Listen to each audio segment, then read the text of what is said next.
Bloody Sunday में आपका स्वागत है। दोस्तों, मेरा नाम है जय और आज मैं आपको डराने के लिए भूतों की बेहद ही खौफनाक और सच्ची कहानियां लेकर आया हूं, जिन्हें सुनने के बाद आपको बहुत मजा आएगा। तो वीडियो को पूरा लास्ट तक सुनिएगा और ऐसी ही सच्ची कहानियां सुनने के लिए चैनल को अभी सब्सक्राइब कर लीजिए। मेरा नाम निकेतन आर्या है। आज मैं आपको जो बात बताने जा रहा हूं, ये मेरे साथ घटी बिल्कुल सच्ची घटना है। ये बात कुछ साल पहले की है। मैं अपने एक काम से ट्रेन में सफ़र करके कूची देहरादून जाने वाला था। रात के तकरीबन 9 बज रहे थे जब मैं स्टेशन पर मेरी ट्रेन के आने का वेट कर रहा था। खैर, ट्रेन तो अपने निर्धारित समय से ही आने वाली थी, मगर अभी भी ट्रेन के आने में आधा पौन घंटा बाकी था। लिहाजन मैं प्लेटफॉर्म पर इधर उधर टहलने लगा। टहलते टहलते मुझे ध्यान ही नहीं रहा कि मैं स्टेशन से बाहर आ गया था। रात के अंधेरे में बाहर हर तरफ सन्नाटा पसरा हुआ था। खैर, जब मैं बाहर आ ही गया था तो मैंने सोचा कि क्यों ना आसपास किसी दुकान से एक बंडल बीड़ी ले लिया जाए, मगर वहां आसपास कोई दुकान नजर नहीं आ रही थी। तो मैं बीड़ी के चक्कर में आसपास किसी दुकान की तलाश करने लगा। अभी मैं कुछ कदम आगे बढ़ा ही था कि तभी मुझे पीछे से एक आवाज सुनाई दी। अजी, सुनते हो? मैं बहुत अकेली हूं, क्या तुम मुझे खुश कर सकते हो? वो आवाज सुनकर मैं हैरानी से पीछे की तरफ पलटा तो एक बहुत ही खूबसूरत और जवान औरत मेरे पीछे खड़ी थी। उस औरत ने सफेद साड़ी पहन रखी थी और उसकी आंखों में हवस मुझे साफ साफ दिखाई पड़ रही थी। मैं कुछ बोलता उससे पहले ही उस औरत ने कहा, मेरा पति मुझे छोड़ के चला गया। अब मुझे खुश करने वाला कोई भी नहीं है। अगर तुम मुझे खुश कर सकते हो तो तुम्हें मेरे साथ आना होगा। इतना कहकर वो औरत रास्ते से हटकर सुनसान वीरान जंगल की तरफ जाने लगी। वैसे इतनी खूबसूरत औरत को निराश मैं भला कैसे कर सकता था, इसीलिए मैं भी उसके पीछे चल पड़ा। कुछ दूर उसके पीछे चलते रहने के बाद मैंने महसूस किया कि कोई और भी मेरे पीछे चल रहा है। मैंने पीछे पलटकर देखा तो कुछ और 3-4 खूबसूरत औरतें मेरे पीछे आ रही थी, जिन्हें देख मैं तो भौचक्का रह गया। मैंने बहुत पहले सुना था कि देने वाला जब भी देता देता छप्पर फाड़ के, मगर देने वाला मुझ पे इतना मेहरबान हो जाएगा ऐसा मैंने पहले कभी नहीं सोचा था। मगर अभी एक भयानक सच मेरे सामने आने वाला था, मगर मुझे क्या पता था कि जब वो सच मेरे सामने आएगा तो मेरे होश उड़ जाएंगे। दरअसल वो औरतें मुझे एक गुफा के अंदर ले गए, जहां उनके और मेरे सिवा दूसरा और कोई भी नहीं था। गुफा में गहरा अंधेरा था। जब मैंने फोन की टॉर्च ऑन की तो मैंने कई इंसानी नर कंकालों को अपने आसपास पड़ा देखा। तभी उन खूबसूरत औरतों ने मुझे चारों तरफ से घेर लिया।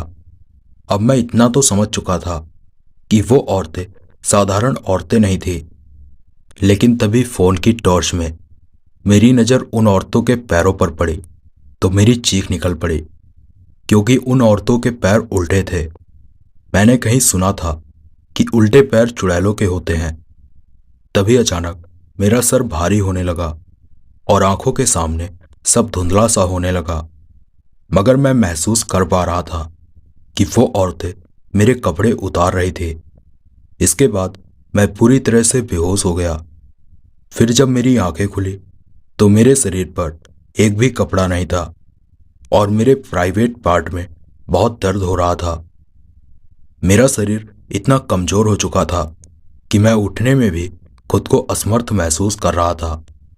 जाहिर था कि उन खूबसूरत औरतों के भेष में आई चुड़ैलों ने मेरे साथ संभोग किया था। अभी मैं दर्द से करा ही रहा था कि तभी वो सभी औरतें मेरे चारों तरफ मंडराने लगी, मगर अब उनका चेहरा बहुत ही भयानक रूप ले चुका था। अब वो सभी चुड़ैलें अपने असली रूप में आ चुकी थी और फिर वो हवस से भरी चुड़ैलें मेरे शरीर को गलत तरीके से छूने लगी। अब मैं समझ चुका था कि अगर मैं वक्त रहते यहां से नहीं निकला तो ये चुड़ैलें मेरी जान नहीं बख्शेंगी, क्योंकि उनकी हवस तो शांत होने का नाम ही नहीं ले रही थी। लिहाजन मैं उसी अधनग्न अवस्था में किसी तरह वहां से भाग निकला। भागते हुए उन चुड़ैलों की भयानक हंसी मैं साफ साफ सुन पा रहा था, मगर मैं तब तक भागता ही रहा जब तक मैं उस जंगल से निकल नहीं आया। जंगल से निकलने के बाद मैंने पीछे देखा तो मेरे होश उड़ गए। दरअसल वो चुड़ैलें भी मेरा पीछा करते हुए जंगल के बाहर आ पहुंची थी। अब मैं समझ चुका था कि मुझे इन चुड़ैलों से कोई ओझा तांत्रिक ही बचा सकता है, इसीलिए मैं वापस रास्ते पर भागने लगा।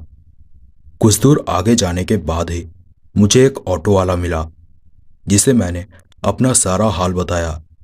तो फिर उस ऑटो वाले ने मुझे ऑटो में बिठाकर एक बाबा के पास ले गया। जब मैं वहां पहुंचा तो बाबा बाहर ही बैठे हुए थे। मैंने बाबा को सारी आप बीती बताई तो उन्होंने कहा कि दरअसल वो चुड़ैलें पहले सामान्य औरतें थीं, लेकिन इन सभी को अपने पतियों से धोखा मिला और उसी धोखे को बर्दाश्त न कर पाने की वजह से इन सब ने आत्महत्या कर ली, जिसके बाद ये अब हवस की प्यासी चुड़ैलें बन चुकी हैं और इन्होंने कई मर्दों को अपनी हवस से मौत के घाट उतारा है। बाबा की बात सुनकर मेरा दिल दहल गया। फिर बाबा ने कहा कि लेकिन अब तुम्हें डरने की कोई जरूरत नहीं है। तुम्हारी किस्मत अच्छी थी जो तुम वक्त रहते मेरे पास पहुंच गए।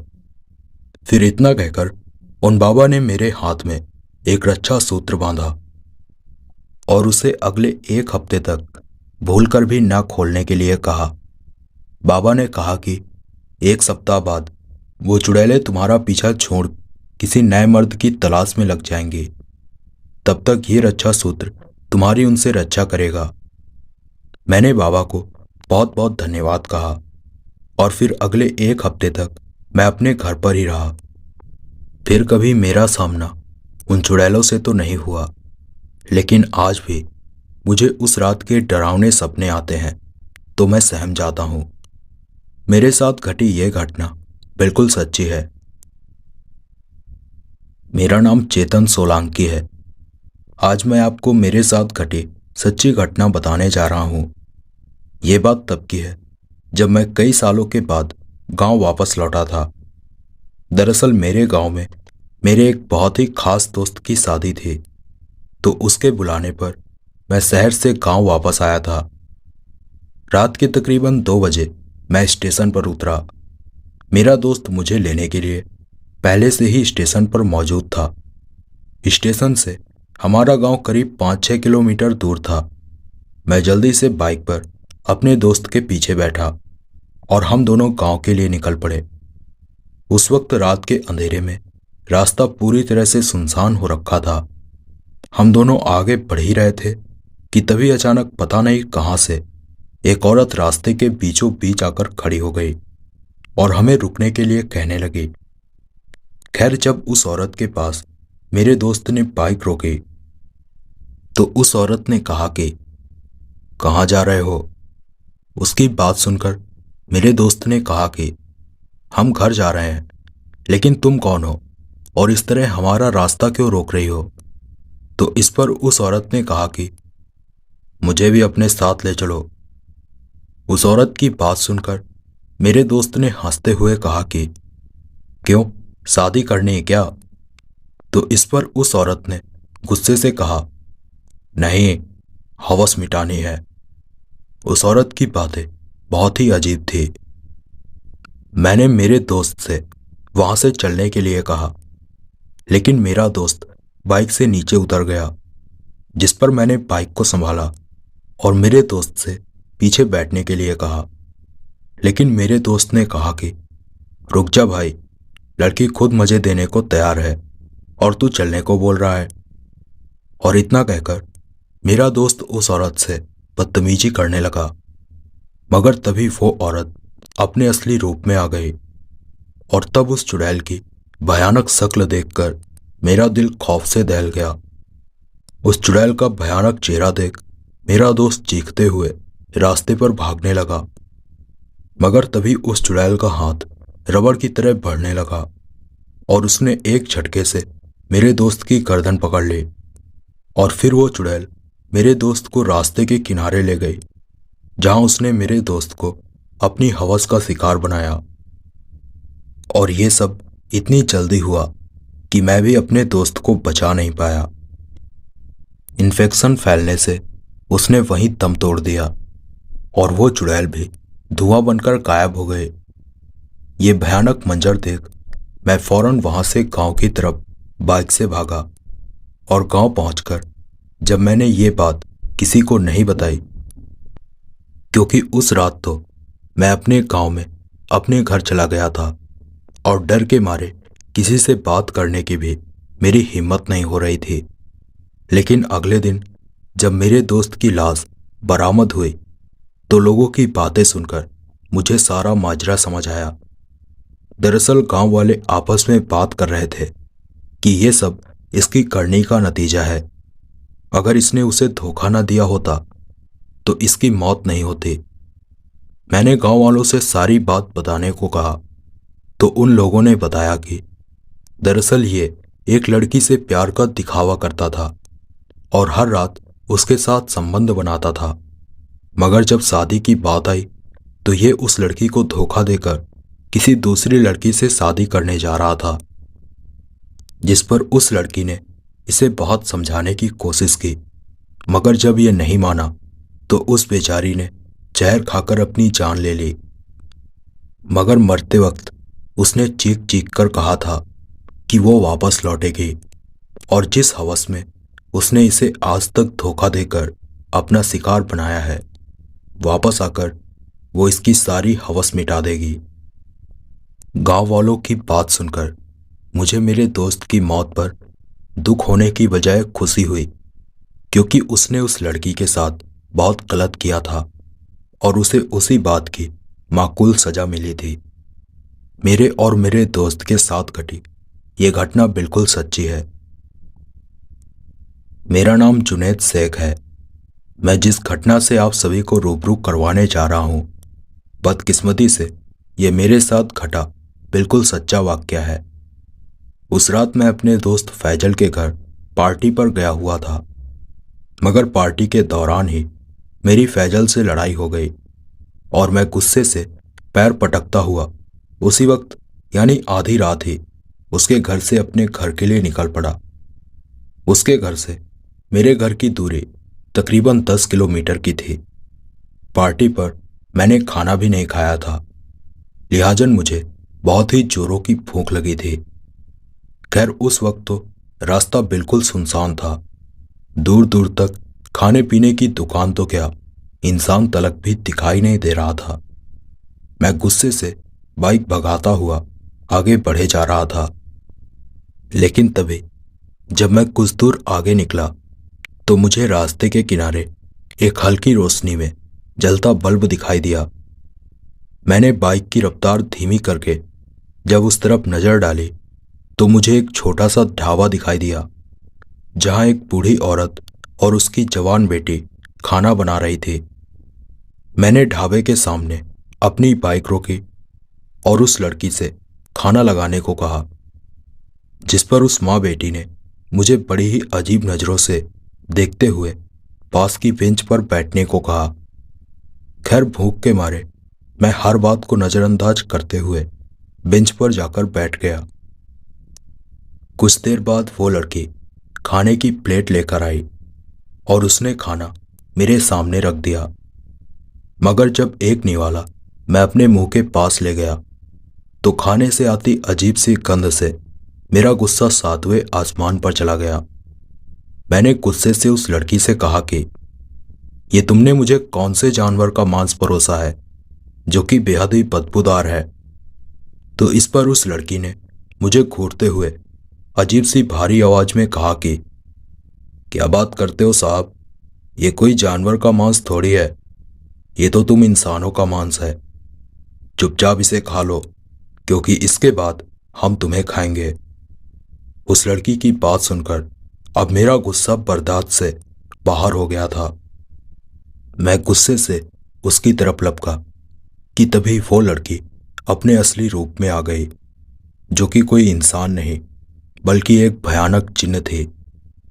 उस खौफनाक जिन्न को देखकर अभी मैं खौफ से कांप ही रहा था कि तभी उसकी खबीस माँ भी अपने भयानक रूप के साथ मेरे सामने प्रकट हो गई।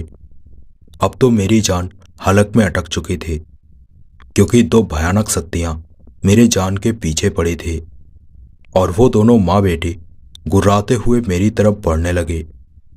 उन्हें अपनी तरफ आता देख मैं भी भागने लगा।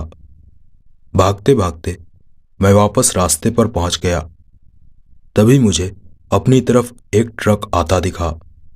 हैरानी की बात तो ये थी कि वो ट्रक ठीक मेरे सामने आकर रुका। जान बचाने के लिए मैं जल्दी से ट्रक में चढ़ा और ट्रक ड्राइवर को वहां से भागने के लिए कहा, तो ट्रक ड्राइवर ने ट्रक को आगे बढ़ा दिया। मगर कुछ दूर आगे ले जाकर न जाने ट्रक ड्राइवर ने किस अजीबोगरीब रास्ते पर ट्रक को मोड़ दिया, क्योंकि उस रास्ते पर इंसानों की लाशें पड़ी थी।